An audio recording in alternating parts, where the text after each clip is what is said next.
Esta é a história de um enredo criado há vários anos. Uma teia de interesses estabelecida por uma figura que se tornou numa peça importante e igualmente polémica do panorama futebolístico português e atualmente com ramificações no resto do mundo. Não seria possível começar este documentário sem analisar o percurso de vida daquele que dá a cara pelo polvo e os seus diversos tentáculos, que vão desde o desporto rei, à banca e o sistema financeiro, até à indústria nebulosa da construção civil, passando pela frágil democracia portuguesa, ferida de morte no plano judicial e político. Esta é a história de Luís Filipe Vieira.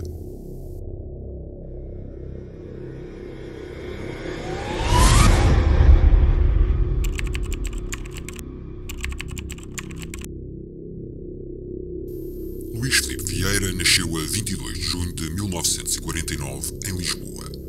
Viveu com os pais no bairro das Furnas, nas traseiras da cidade universitária. Começou a vida profissional numa loja de pneus, a Morgado e Fernando em Campo de Ourique.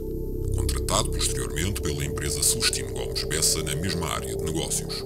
Mais tarde, abriu a sua primeira empresa, a Autopneus da Póvoa, em sociedade com Eduardo Carvalho. O império dos pneus cresceu tanto e tão rápido que Luís Filipe Vieira recebeu a alcunha de Gaddafi dos pneus, uma vez que a sociedade do atual presidente do Benfica roubava o negócio aos concorrentes e estes consideravam as suas práticas terroristas. Aos 34 anos, Luís Filipe Vieira cometeu o primeiro crime conhecido pela polícia. Curiosamente, este delito só surgiu à luz do dia em 2001, quando Luís Filipe Vieira foi contratado como gestor de futebol da SAD do Benfica. Quem desvendou esse crime foi Pedro Guerra, atual defensor e homem de mão do presidente do Benfica, mas outrora um grande crítico de Luís Filipe Vieira. Pedro Guerra, também ele responsável por práticas pouco abominatórias que serão reveladas mais à frente neste documentário. Luís Filipe Vieira foi condenado por roubo. O caso remonta a julho de 1993, altura em que o homem todo-poderoso do futebol da Luz foi julgado e condenado no Tribunal da Boa Hora em Lisboa. Apesar de nunca ter demonstrado arrependimento pelo que fez, a verdade é que nunca cumpriu a pena de 20 meses a que foi condenado devido a uma controversa lei da amnistia. Vamos à história. Os factos remontam a princípio de março de 1984, ano em que José Luís Gama, um industrial de Arganil de 62 anos de idade, se queixou a Luís Filipe Vieira, na altura com a profissão de comerciante, do comportamento de Adriano Varela. Trata-se de um caso de contas que não foram honradas, relacionadas com uma cessão de cotas na TIM Transportes Internacionais de Mercadorias Limitada, empresa sediada em Lisboa. Do património desta sociedade fazia parte um caminhão e o respectivo semi-reboque, tudo no valor de 4.400 contos, sensivelmente 20.000 euros ao câmbio de hoje. Luís Filipe Vieira elaborou um plano que consistiu em roubar os referidos veículos a Adriano Varela e à empresa TIM. Vieira contratou os serviços de António Suzado, um indivíduo que utilizava vários meios para intimidar pessoas, e este não perdeu tempo a apresentar-se com um grupo composto por 3 amigos: António Morato, motorista, Albino Rosendo e Francisco Abui. No dia 28 de março de 1984, por volta das 2 horas da madrugada e depois de terem tentado localizar o caminhão e o semi-reboque em Setúbal, no Parque da Alfândega, perceberam que os veículos estavam a ser guardados pelo motorista António Caseleiro. O quarteto bateu na cabina do caminhão e o motorista, que pernoitava no seu interior, abriu o vidro lateral. Foi então que António Morato teve a ideia de identificar-se, tal como os seus acompanhantes, como sendo da Interpol, e disse a Caseleiro que vinham apreender os veículos. Não satisfeito com este anúncio, Suzano e os seus acompanhantes mostraram os coldres, que não tinham qualquer arma, ameaçando-o de prisão se não conduzisse os veículos para o local que lhe seria indicado. António Caseleiro acabou por ceder, conduzindo o caminhão para as instalações da Cater Pneus, firma de Moscavide, da qual Vieira era um dos sócios. Após ter estacionado, o quarteto deu ao motorista dinheiro para pagar o táxi e regressar a casa. Mais tarde, José Gama ordenou a António Morato que os veículos fossem escondidos em Matosinhos, acabando o caminhão por ser interceptado em Pombal numa operação stop. Luís Filipe Vieira recorda a história com alguma revolta. O queixoso que nos devia dinheiro nunca foi julgado. É a justiça que temos. Como referido anteriormente, Luís Filipe Vieira não cumpriu pena, pelo que apetece parafrasear o mesmo. é a justiça que temos.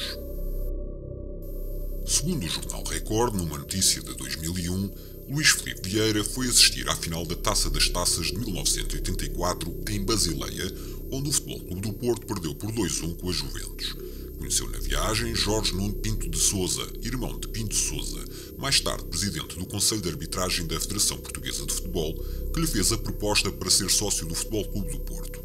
Só mais tarde conheceu Pinto da Costa, de quem se tornou amigo. Em 1986, Luís Filipe Vieira, em conjunto com Eduardo Rodrigues e Joaquim Marto, criaram a empresa Obriverca. Esta empresa foi a porta de entrada de Luís Filipe Vieira no futebol português, pois em 1990 o presidente do Alverca, Manuel Ribeiro, percebeu que o clube só podia crescer com o apoio das forças vivas da região.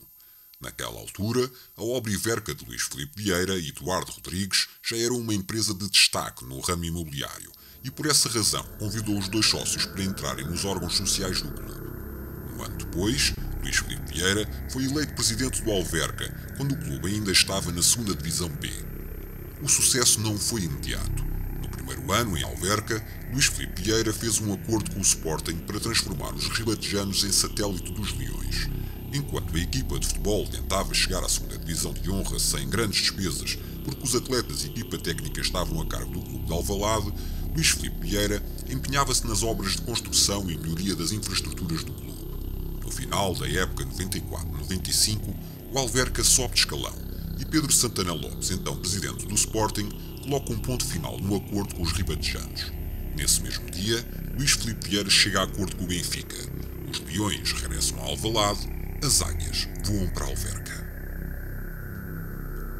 Seguiram-se mais 3 épocas na 2ª Divisão de Honra, atual 2ª Liga, e a subida ao escalão principal surgiu em 1998. Neste ano, Luís Filipe Vieira suspendeu o mandato e foi substituído no cargo pelo então presidente adjunto Manuel Ribeiro. O líder do Executivo tomou essa decisão na sequência da transferência de Deco para os Salgueiros em trânsito para o Futebol Clube do Porto.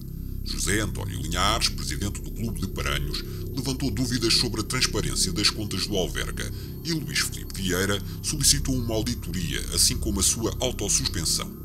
Pouco tempo depois retomou as suas funções sem nunca se ter conhecido o resultado dessas diligências.